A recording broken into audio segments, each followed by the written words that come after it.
Hey, and I'm back with the camera the wrong way round, as it should be. Trademark. Impetuously shooting a video without having given any chance to plan or think it through in my usual ADHD way. I have just finished watching the series Strange, which was from 2002 BBC supernatural drama series.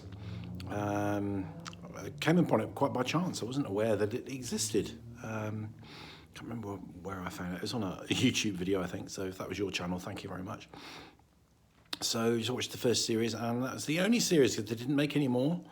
So it all kind of left with cliffhangers and stuff. But I thought I would do a little review of it in my own inimitable style of reviewing things that have been around for years.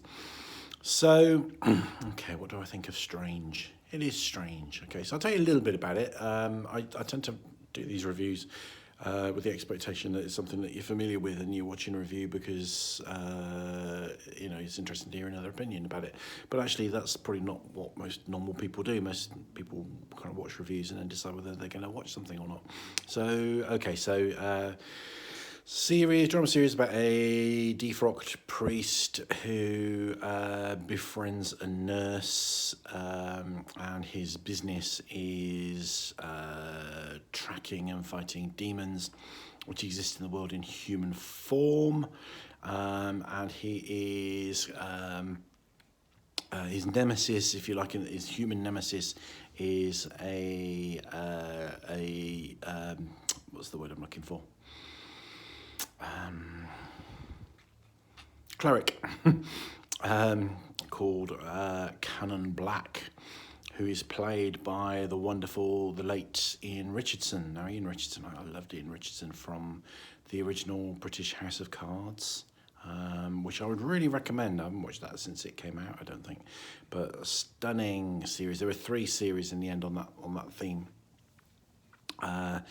This is long before the American one came about, and he was originally called Francis Urquhart, and and it was Ian Richardson playing it in a very Shakespearean, Machiavellian kind of way.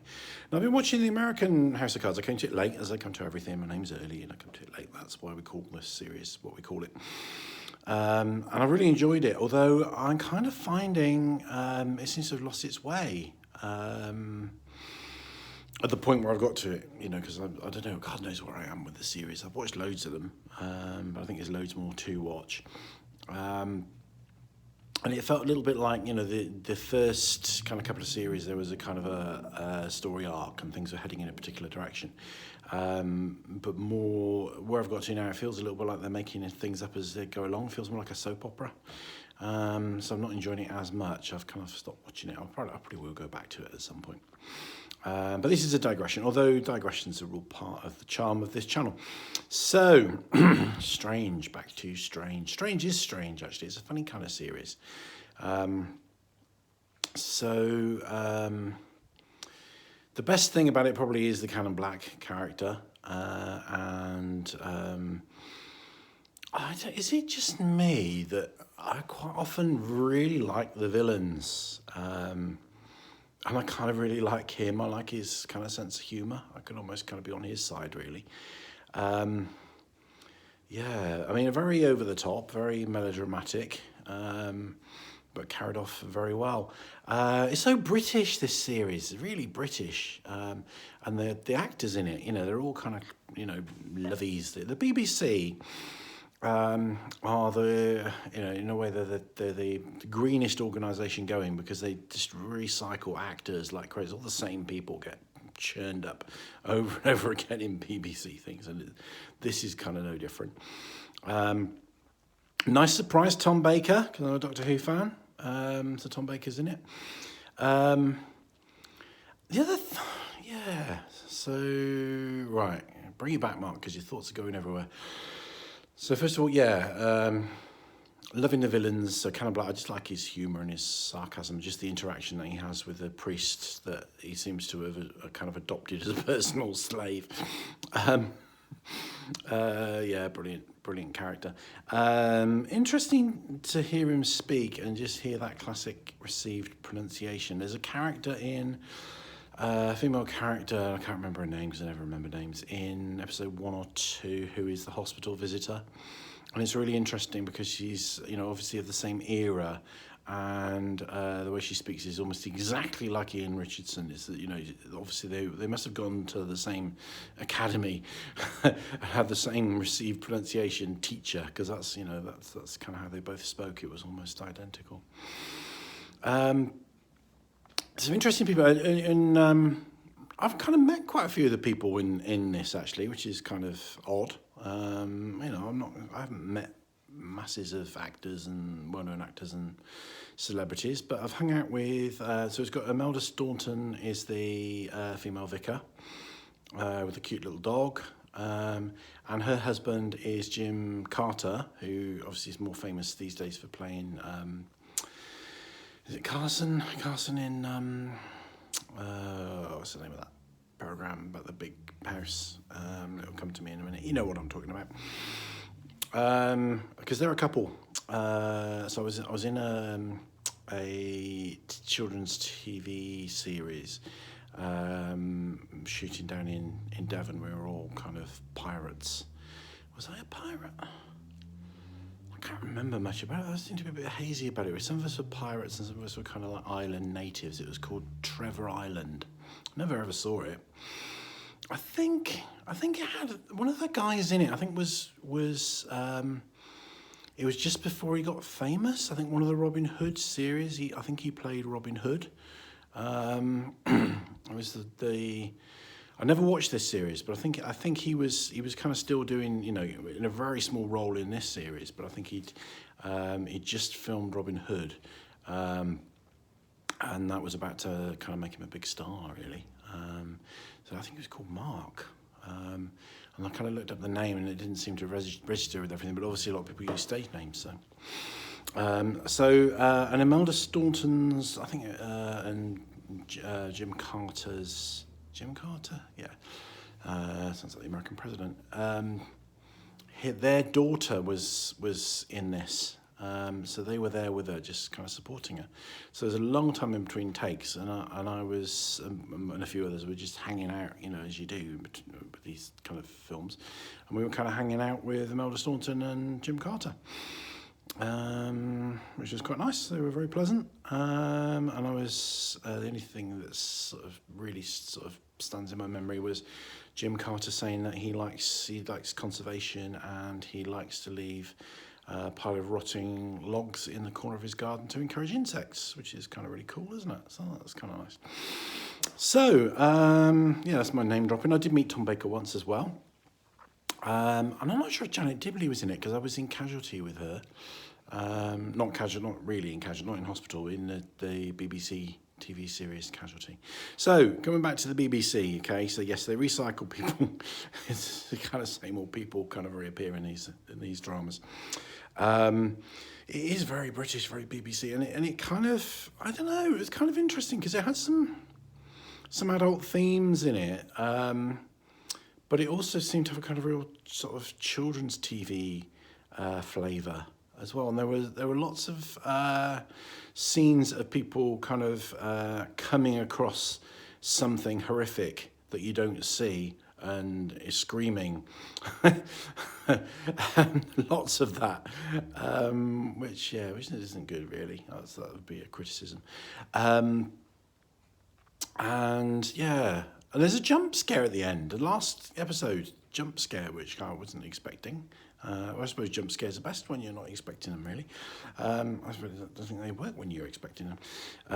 But I think it's the only jump scare in the whole series. So yes, I liked it, and it had lots of faults. You could pull this thing apart, and that's probably why they didn't make a second series. But it had something. I think it needed another series to consolidate it a bit. I think it had some good characters. In some ways, it was probably ahead of its time. In other ways, it's quite dated. So what else was I going to say? Yeah. So. yeah, kind of a kind of a children's TV kind of feel to it, but also some adult themes.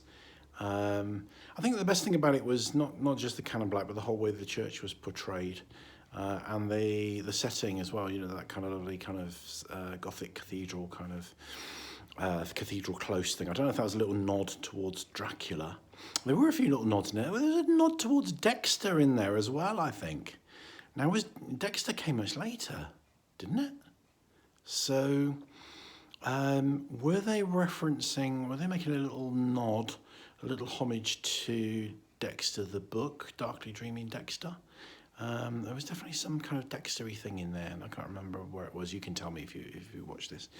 I really shouldn't do reviews because I don't remember anything. So that was kind of interesting. Again, and the Cathedral Close, there was that little nod to Dracula, because obviously that was where Jonathan Harker had his solicitor's practice, was in the Cathedral Close in Exeter, which is where I used to live. Not in the Cathedral Close, sadly, but in Exeter. And once I had some dealings with a solicitor from Cathedral Close, which I thought was kind of quite interesting. So that was where Dracula's solicitor was based. It was quite apt as well. So, yeah, nice, fun, British, quirky, eccentric, not slick, really bad effects. I didn't really like the demons at all in any of this. I kind of prefer supernatural realism where, you don't have all these effects anyway. I think if you have effects, really, they've got to be really good, or you make it much more subtle so that the drama is conveyed, not by animating monsters and things like that. But the characters were enough to kind of, keep it going along very nicely, really. And of course, there's the classic kind of, are they going to get involved romantically? And she's kind of holding his hand at the end. He's kind of been punched out by the police. Yeah, it's interesting. It got a bit gritty at the end, didn't it? A bit of police brutality, jump scare. I quite liked the idea, and a bit of gore at the end, which you don't really get, throughout the series, really. But so they got a bit more gory at the end with the human bones and things.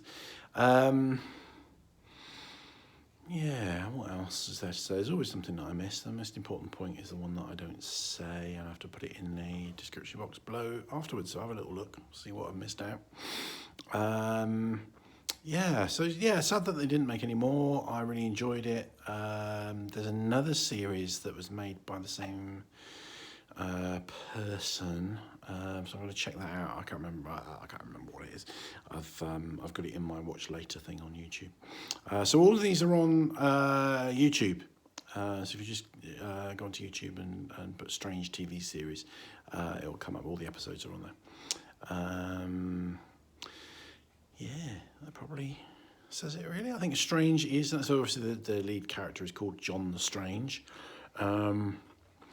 And it is a strange TV series, not strange in terms of the subject, strange just in terms of everything, really. It's odd,